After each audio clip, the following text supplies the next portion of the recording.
On this episode of That Carolina Guy, we're going to get into my favorite band, folks. My favorite album by that band. When was it? What was going on in my life that I turned to that album? And the shocking part is when I picked up on that album. Before we get into today's contact, make sure you subscribe. It doesn't cost anything. Hit that bell notification to be notified of future videos like these. Pound that like button and leave me some comments, folks. I love the dialogue. Okay, folks, I'll make no mistake about it. Clutch is my favorite band. I love them. Seen them in concert several times. Just a great, great band. And, you know, they came out in about 92, 93. I discovered them about early 94. And, you know, they had a little EP they put out, little songs. And then their first true album came out was Transnational Speedway. They had some great songs. It was a different sound. And I'd have never heard this band if Clutch from Maryland wouldn't have been on MTV's Headbangers Ball and they did a video for a shogun named Marcus. And it really changed me. I hadn't heard anything like it. I went out and bought it right away. Fell in love with the sound. Problem is, a year change go by, Clutch comes out with their second full-length album. It's just called Clutch. It's the self-titled album. So if you ever see Clutch, ST, self-titled, it just doesn't have a name, but it really, by far, it to me is their greatest album ever. It comes out in May of 1995. Now, I used to go to a local music store, and the cool thing about this music store is, you know, I was on a budget at the time where I used to go out and buy 8 or 9 CDs every other weekend. I got to a point here where I was in 1995 on a budget where I might only be able to pick up a couple CDs a month. Hard times, you know. Well, I had to be very particular what I bought. So this is a store you could go in, put the headphones on, listen to it, see if you wanted to buy it. So the minute I saw that big moon on that Clutch self-titled LP, I got to try it. It's got to sound like Transnational. It didn't. I was disappointed. I was really hurt by it. Now, the thing is, folks, Clutch was growing. They were going in a different category, different era. They were changing their sound. And at that time, I was stuck for what that first album meant to me and didn't want them to change. Change is good. Growth is good.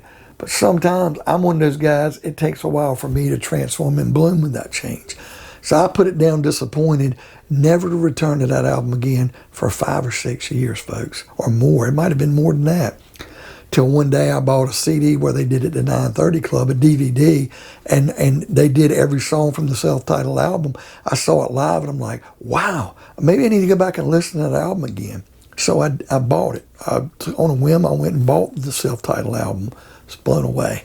I couldn't believe it. What was I not hearing the first time I listened to it? Well, folks, of all 13 track listings, I'm going to go ahead and tell you right now, my least favorite on this album, and I'm not a fan of this song. I don't hate it. And I've heard people scream it out at concerts. I want to hear Animal Farm. It's my least favorite song on the album. Doesn't mean I hate the song or I don't like it, but it tends to be a song that I skip over, or if I'm listening to the album as I'm working or doing whatever, I kind of don't sing along. It just doesn't jive with me. And it's not a terrible song. It's just not me. 12th song on this album to me, folks, would probably be Big News 2. And they've got Big News 1 on this album, Big News 2. They actually did a Big News 3 on like a specialty EP or whatever. And that's okay. But Big News 2 just didn't pick up, didn't hit me very hard. It's the second track on the album, though. Number 11 was the very last track, track number 13. The 11th best to me is Tim Solt, who's a guitar player. Tim Solt versus the Graves. They have a Civil War influence on their albums, being there in Maryland, which is right there in the pitch of the Civil War era. Area where they grew up in. Now, the 10th best song was the song before it, the 12th track, 7 Jam. Great jamming song, wonderful. The 9th best song on this album to me, and going in that descending order, would probably be track number 8, Tight Like That. Now, if you're going to get somebody, instead of jumping right on into Clutch, if you're trying to get somebody's feet wet to get them used to it, this is a song you should introduce them to. Tight Like That, it's got a rhythm and a beat to it. It's kind of bluesy. Tight Like That's a great song. And I love the song. Just can't match the intensity of the other songs on the album. Now, the 8th best song to me is track number 5, some people's favorite song, Escape from the Prison Planet. Great, great song. Just doesn't really hit as hard as other songs do for me.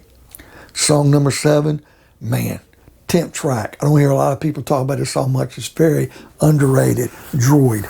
Dan Mann's bass to start that song is incredible. It's just a great, great song. The 6th best track is the opening track, track number 1, Big News 1. You can sing along with that song. It's great. It's awesome. It's incredible. A great song. It's just there's so many good songs on this album. The 5th best song on here, awesome, folks. Track number 7, I Have the Body of John Wilkes Booth. Another Civil War reference. You know, buried deep down in the dark Susquehanna River, you know, he made a discovery. They find the body of John Wilkes Booth. Incredible song. The lyrics, just great, and it's got a great sound to it. The 4th best song, a grooving song, really sung well, just incredibly great song, is the 3rd track, Rock and Roll Outlaw. Incredible song. And on any other album, it might be the 1st or 2nd greatest song, but this is such a strong, powerful album. It's only number 4. 3rd best song on this album, track number 11, The House That Peter Built. Really goes hand in hand with Rock and Roll Outlaw. Just an incredibly great song done by Clutch. Now, the 2nd best song by Clutch is my favorite song on this album. It's my favorite song, period, probably by Clutch. But I make it at number 2 because of importance. Sometimes I'll make my favorite song on an album my favorite. Sometimes I can't overlook history and say, well, this song is, and it's in my top 5, and that's what I do. So the 2nd best song on this album is my all-time favorite song, and that's the Texan Book of the Dead. Awesome, incredible song. The lyrics are really, really just powerful. And the best song by Clutch on the self-titled album, one of the best songs they ever did.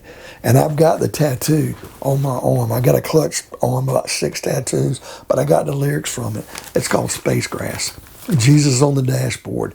I mean, Space Grass is an incredible song. It represents Clutch so good. And it's just a great jamming song. And it's track 6 on that album, folks. This band changed me. It's grown with me. Just incredible band. They're a band, I'll put this album away for about 2 months sometimes.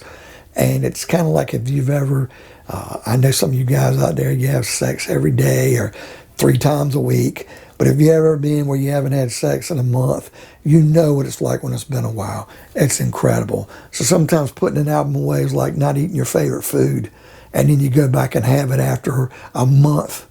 It's incredible. So when I put this album away and bring it back, it's just an incredible jamming album I never get tired of. Clutch, self-titled, my favorite album of all time. So folks, what do you think of today's video? Who's your favorite band? What's their favorite album? Leave me some comments. Hit that bell notification to be notified of future videos like these. Pound that like button. And by all means, folks, subscribe. And we'll see you next time on another episode of That Carolina Guy.